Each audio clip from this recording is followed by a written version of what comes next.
no sertão áspero e silencioso do Nordeste, onde a terra rachada guarda segredos antigos e o vento parece carregar vozes do passado, surgiu a figura de um homem que atravessou o tempo envolto em medo, respeito e mistério. Seu nome era Antônio Peixe. Para alguns, apenas mais um cangaceiro. Para outros, um justiceiro marcado pela dor, pela revolta e pelas escolhas feitas à sombra da violência e da sobrevivência. Sua história não é simples, não é limpa e muito menos fácil de contar. É uma história que nasce da injustiça, cresce no conflito e termina envolta em perguntas sem respostas. Antônio Peixe nasceu em uma pequena comunidade sertaneja, onde a vida era dura desde o primeiro choro. Filho de lavradores pobres, aprendeu cedo que o sertão não perdoa os fracos. A seca castigava, os coronéis mandavam e a lei raramente chegava a quem precisava. Ainda menino, viu o pai ser humilhado por jagunços de um poderoso fazendeiro, acusado de uma dívida que jamais conseguiu pagar. Aquele dia marcou sua alma. O olhar de ódio contido, a impotência da mãe, o silêncio pesado depois da violência. Ali, algo começou a se quebrar dentro dele. Com o passar dos anos, Antônio cresceu forte, calejado, conhecedor dos caminhos tortuosos da Caatinga. Trabalhava duro, mas o destino parecia sempre puxá-lo para o lado mais cruel da vida. Quando seu pai foi morto em uma emboscada mal explicada, atribuída a uma disputa de terras, a justiça se mostrou cega e surda. O assassino nunca foi punido. Foi nesse momento que Antônio deixou de ser apenas mais um sertanejo. A dor virou raiva, e a raiva virou decisão. Sem alternativas, fugiu para o mato. A Caatinga, que antes era apenas cenário de sofrimento, tornou-se abrigo e escola. Ali, encontrou outros homens marcados pela mesma história de abandono, vingança e revolta. Foi nesse ambiente que nasceu o cangaceiro Antônio Peixe.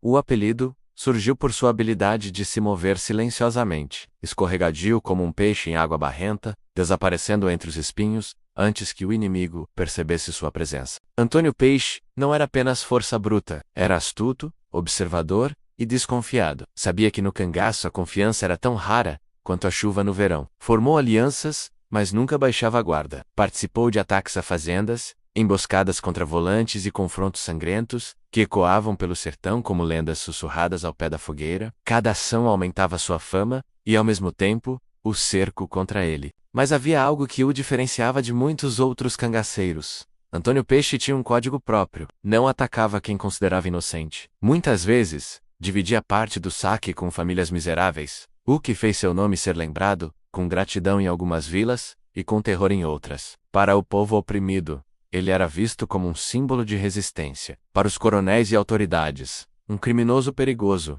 que precisava ser eliminado. O conflito entre Antônio Peixe e os poderosos da região se intensificou quando ele enfrentou diretamente um coronel, conhecido por sua crueldade. Em uma noite sem lua, o bando cercou a fazenda fortificada. O silêncio foi quebrado por tiros, gritos e o som seco de portas sendo arrombadas. Foi uma cena de ação intensa, onde coragem e desespero se misturaram. Antônio liderava com firmeza, os olhos atentos, o dedo firme no gatilho. O ataque foi rápido e preciso. O coronel escapou, mas sua autoridade nunca mais foi a mesma. Esse episódio marcou o início de uma perseguição implacável. Volantes passaram a caçar Antônio Peixe dia e noite. Emboscadas eram armadas, informantes surgiam, e o cerco se fechava. A cada confronto, o sangue derramado aumentava o peso das decisões tomadas.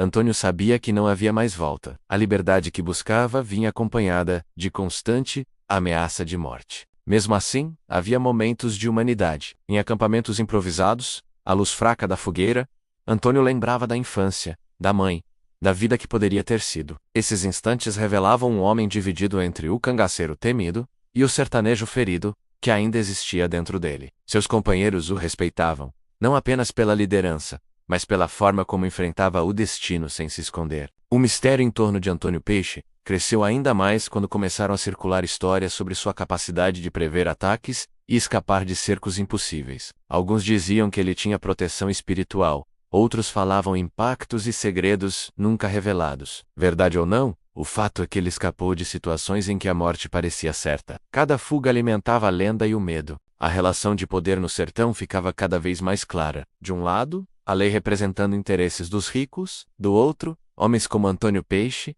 que surgiam como resposta violenta a uma justiça falha. Não havia heróis puros ou vilões absolutos, apenas pessoas tentando sobreviver em um mundo desigual e cruel. O fim de Antônio Peixe permanece envolto em versões contraditórias. Alguns afirmam que foi traído por alguém próximo, entregue em troca de dinheiro e perdão. Outros dizem que morreu em combate, lutando até o último tiro, recusando-se a se render. Há ainda quem jure que ele conseguiu escapar, desaparecendo no sertão profundo, vivendo sob outro nome, longe da violência. O que se sabe é que seu corpo nunca foi exibido como troféu, como era comum na época. Isso alimentou ainda mais o mistério. Hoje, seu nome ainda ecoa nas histórias contadas pelos mais velhos. Antônio Peixe se tornou símbolo de um tempo em que o sertão era palco de guerras silenciosas, onde a linha entre justiça e crime era quase invisível. Sua história nos faz refletir sobre até que ponto a violência nasce do próprio homem ou é criada pela opressão e pela falta de escolhas. Enquanto você escuta essa história,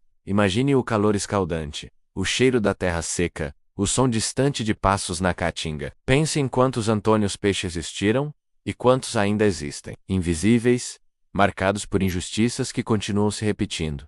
Histórias como essa não são apenas do passado, elas falam sobre poder, medo, resistência e humanidade. Se inscreva no meu canal Mistérios do Sertão 54, comente, curta e compartilhe.